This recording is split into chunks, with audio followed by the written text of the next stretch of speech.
এই মোবাইল যদি আপনার সন্তানের হইয়া থাকে, আপনার সন্তান রংপুরে পৌঁছবার আগে আপনার সন্তানের গাড়িটা অ্যাক্সিডেন্ট হয়ে গেছে। মোবাইলটা আমি রাস্তার পাশে পইরা পাইছি, দেখি ডায়াল কলে 1 নম্বরে আপনার নাম্বারের জন্য আপনাকে কল করলাম। রাস্তার পাশে অনেকগুলো লাশ আছে, তার মধ্যে যুবকও আছে। আসেন দেখেন আপনার সন্তানের কি অবস্থা। বাবা একটা চিৎকার দিয়া দৌড় দিছে। মা মনে করছে সন্তান বুঝি কাছাকাছি চলে আসছে। ছেলে মেয়েকে ডেকে বলে, তোরা কে কোথায়, তাড়াতাড়ি আয়, লাল গালিচা বিছা, নতুন চাদরটা বিছা, আমার সন্তান শীতের দিন জার্নি করে আসতেছে, পানি গরম বসা, আমার সন্তান গোসল করবে, এরপরে রেস্ট নেবে। সন্তান, ওরে আমার ভাই, কোন দিন যেন তুমি মারা যাও তুমিও জানো না, আমি যেন কোন দিন মারা যাই আমিও জানি না। একসঙ্গে রাতে চা স্টলে চা খাইলা, গল্প করলা, ফজরের সময় নামাজে উঠবা, এমন সময় মসজিদে আওয়াজ, শোক সংবাদ, অমুক এলাকার আব্দুল্লাহ আর দুনিয়ার মধ্যে নাই, সকাল 10টায় মসজিদ ময়দানে জানাজা। তখন তুমি আফসোস করে বিবির সঙ্গে বলবা, আহারে কাল রাতে একসঙ্গে চা খাইলাম, নাস্তা খাইলাম, আজকে ভাই দুনিয়াতে নাই। কিন্তু এইটা ভাবো নাই তোমার আমার ব্যাপারেও এমন সংবাদ একদিন মাইকে শোনা যাবে। সন্তান বিদেশে থাকে 4 বছর, সন্তানের মুখ দেখার জন্য মা বাবা অপেক্ষায় আছেন। 4 বছর পর রমজানের আগে আগে বাবার কাছে সন্তান ফোন দিছে, বাবা এবারের রমজানের ঈদের ছুটি পাইছি, তোমাদের সঙ্গে রংপুরে গিয়া ঈদ করব। মাও খুশি, বাবাও খুশি। আবার বলে দিছে, বাবা এখান থেকে যেই যেই মার্কেট করে নিয়ে যাওয়া যায় তোমাদের জন্য ঈদের বাজার নিয়ে যাব, দেশের থেকে কেনার দরকার নাই। বাবা তার বন্ধু বান্ধবের কাছে ঘটনা বলে বেড়ায়, মা বান্ধবীদের কাছে সন্তানের গল্প বলে বেড়ায়। কি আনন্দ! সন্তান রমজানের মাঝামাঝি সময় বাবাকে ফোন দিয়া বলল, বাবা আমি আগামীকালকে ঢাকা এয়ারপোর্টে নামবো। নামতে নামতে রাত 8টা-9টা বাজবে, আমি রংপুরের আমি বদরগঞ্জে যাব রে বাবা, তোমাদের সঙ্গেই আমি সাহারি খাবো। খবর পাইয়া মা মেয়েদের নিয়ে পিঠা বানায়, আমার সন্তান এই এই পিঠা পছন্দ করে, তো বাবাও নামাজে দাঁড়ায় গেছে, সাহারির ওয়াক্ত হয়ে গেছে। মা বাবা সন্তানের জন্য অপেক্ষা করতেছেন, কিন্তু খবর নাই সন্তান আসে না। শেষ ওয়াক্তে সাহারি খাইয়া ফজরের নামাজ পড়ে দরজার দিকে তাকাইয়া, পথের দিকে তাকাইয়া মা বাবা বসে আছেন। সকাল 8টা-9টা বেজে গেছে। মা ডাক দিয়া বলে, স্বামী গো, সন্তান কেন আসেন, একটু ফোন করে দেখেন। বলে, এই রাস্তায় বড় যানজট থাকে, ঈদের যুগ, চলে আসবে। মা আবার ঘরের ভিতরে চলে গেছে। 11টা-12টা বেজে গেছে। বাবার মনটাও ভালো লাগে না। বাড়ির উঠানে নেমে পায়চারি করতেছে, হঠাৎ করে মোবাইলটা বেজে উঠছে, দেখে সন্তানের নাম্বার।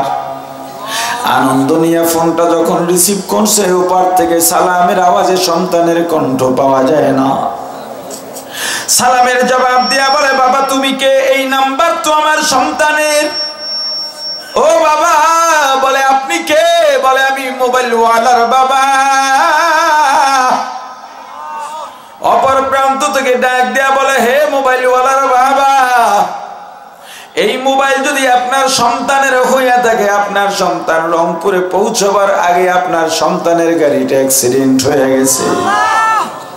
মোবাইলটা আমি রাস্তার পাশে পইরা পাইছি, দেখি ডায়াল কলে 1 নম্বরে আপনার নাম্বারের জন্য আপনাকে কল করলাম। রাস্তার পাশে অনেকগুলো লাশ আছে, তার মধ্যে যুবকও আছে। আসেন দেখেন আপনার সন্তানের কি অবস্থা। বাবা একটা চিৎকার দিয়া দৌড় দিছে। মা মনে করছে সন্তান বুঝি কাছাকাছি চলে আসছে, ছেলে মেয়েকে ডেকে বলে তোরা কে কোথায়, তাড়াতাড়ি আয়, লাল গালিচা বিছা, নতুন চাদরটা বিছা, আমার সন্তান শীতের দিন জার্নি করে আসতেছে, পানি গরম বসা, আমার সন্তান গোসল করবে, এরপরে রেস্ট নেবে। সন্তান এতদিন পরে আসবে, আমার মনটা মানে না। বোনেরা ফুলের মালা নিয়ে অপেক্ষায়, ভাইয়েরা ফুলের মালা নিয়ে অপেক্ষায় আছে। মা গিয়া দরজায় দাঁড়াইয়া গাছের আড়াল দিয়া পথের দিকে তাকায় রইছে, কোন সময় সন্তান আসবে। বাবা অ্যাক্সিডেন্ট স্পটে গিয়া দেখেন রক্তে ভরপুর, রাস্তায় জায়গায় জায়গায় সব সব রক্ত পড়ে আছে, মানুষজনের ভিড়। কয়েকটা লাশ সাদা কাপড় দিয়া ঢাকা, একটা একটা মাথার উপর থেকে কাপড় উঠান, আর অন্তরটা মনটা ধরফর করতেছে, ছটফট করতেছে। হঠাৎ করে তাকায় দেখে কলিজার টুকরা সন্তান লাশের মিছিলে শামিল হইয়া গেছে। মাথাটা কোলের সঙ্গে চাপায় ডাক দিছে, ওরে বাবা 4 বছর পরে আইলি, কিন্তু দেখা না দিয়া কেন চলে গেলি রে বাবা। বাজারও হাতের মধ্যে আছে, কিন্তু তুই কেন ফিরলি না? ওরে বাবা তোর মাকে আমি কি জবাব দেব বল? তুই যখন বিদেশে চলে গেলি তোর মা ঘুমায় না, খায় না, তোকে বিদায় দিয়া বাড়ি ফিরলাম, দেখি তোর মায়ের চোখ লাল হয়ে গেছে, ফুলে গেছে, কাঁদতে কাঁদতে। কত রাত আমি ঘুম ভেঙেছে, দেখি তোর মা বিছানায় আমার পাশে নাই। খুঁজতে খুঁজতে গিয়া দেখি সামনের রুমে, পিছনের রুমেও নাই। খুঁজতে গিয়া দেখি সামনের দরজাটা খোলা। বাড়ির দরজায় যাইয়া তোর মা রাতে ওই গাছের আড়ালে বসে বসে তোর পথের দিকে তাকায়া তাকায়া কান্দে, আর গুনগুন করে আল্লাহর দরবারে দোয়া করে, আমার আল্লাহ আমার কলিজার টুকরা সন্তান 13 নদী 13 খাল পার হইয়া কোথায় যেন চলে গেছে জানি না, ওখানে ওর আপন বলতে কেউ নাই। ও আল্লাহ আমার সন্তানকে আপনার হাতে সুপর্দ করলাম। ওরে সন্তান কত রাত তোর মা তোর জন্য নামাজ পড়ে পড়ে, দোয়া করে করে, জিকির করে করে, তেলাওয়াত করে করে নির্ঘুম রাত্রটা কাটায়া দিছে। বাবারে ঈদের আগের রাতে আমি সবার জন্য বাজার এনে দিলাম, তোর মায়ের জন্য নতুন শাড়ি এনে দিছি। সকালে আমরা ঈদের জামাতে চলে গেছি। ঈদের নামাজ শেষে ঘরে ফিরে দেখি খাটের উপরে তোর মায়ের নতুন শাড়িটা পরে আছে। আমি অবাক হয়ে গেলাম, খুঁজলাম তোর মা কই। গিয়া দেখি তোর মা পাকঘরের মধ্যে নাস্তা পাকায় আর দুল গাল বায়া টপ টপ করে পানি পড়তেছে। আমি ডাক দিলাম, ও বিবি ঈদের দিন, আনন্দের দিন, তোমাকে নতুন শাড়ি দিলাম সেটাও পরলা না, আর ঈদের দিনে কেনই বা কাঁদো?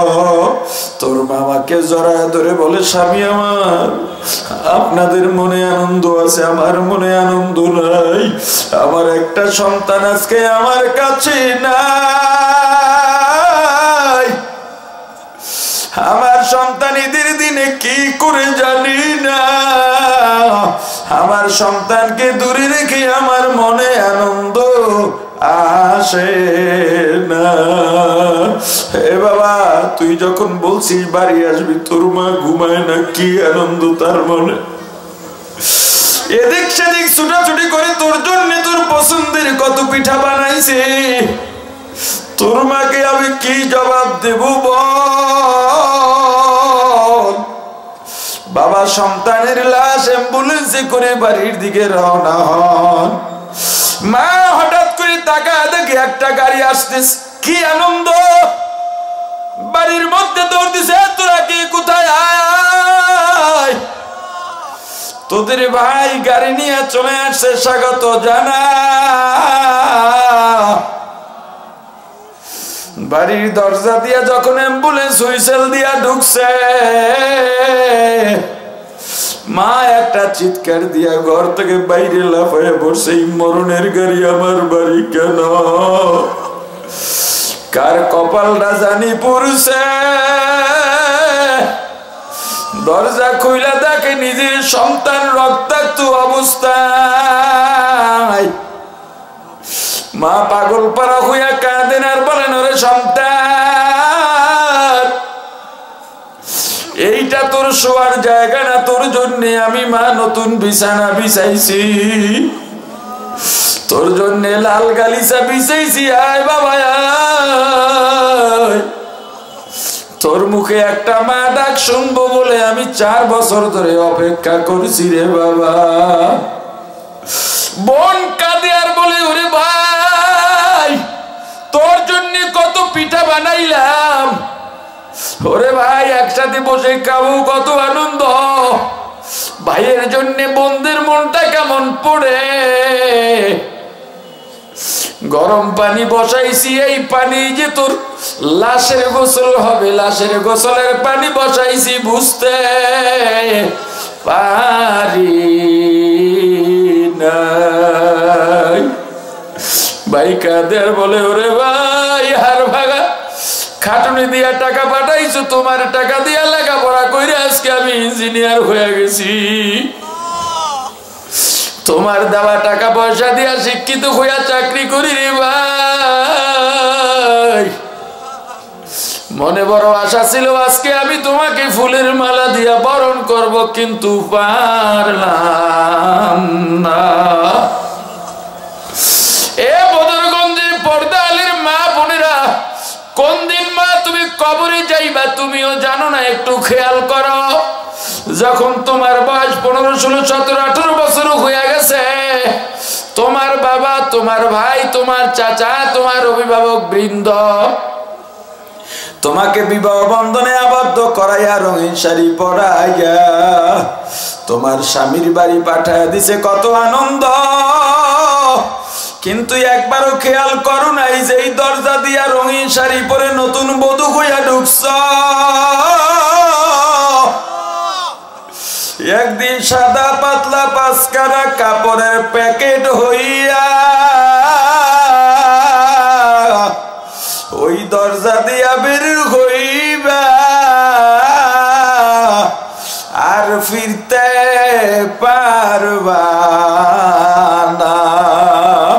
তোমার ছোট ছোট ছেলে মেয়েগুলো তোমার পেছনে পেছনে দৌড়াবে আর মামা বলে ডাকবে, সন্তানের ডাকে আর সাড়া দিতে পারবা না।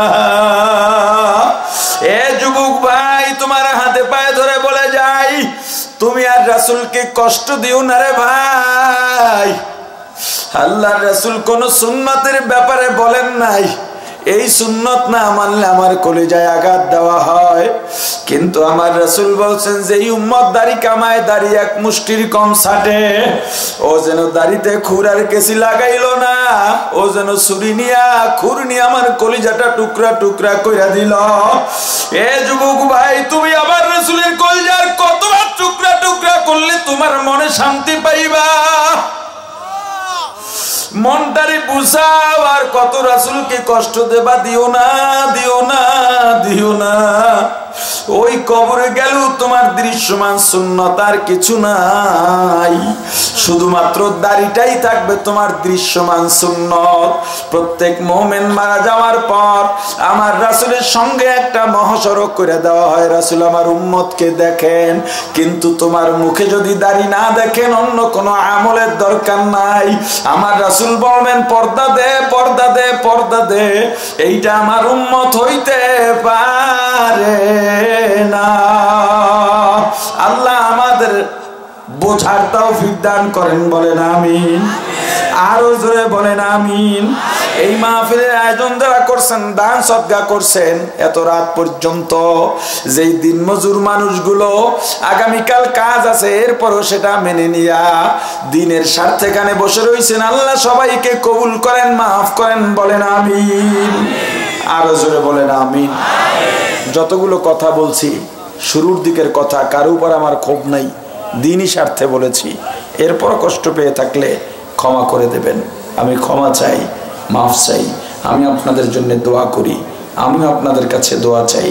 যতটুকু আলোচনা করেছি, আলোচনায় যত ভুল আমার পক্ষ থেকে, যত ভালো আল্লাহর পক্ষ থেকে, আমার ভুলগুলো শুধরাইয়া আল্লাহর ভালোগুলো গ্রহণ করার তৌফিক দান করেন। সুবহানাল্লাহি ওয়া বিহামদিহি, সুবহানাকাল্লাহুম্মা ওয়া বিহামদিকা আশহাদু আল্লা ইলাহা ইল্লা আনতা আস্তাগফিরুকা ওয়া আতুবু ইলাইক। কেউ বয়ান করবে না, দোয়া করে দেব। ইস্তিগফার পড়ি।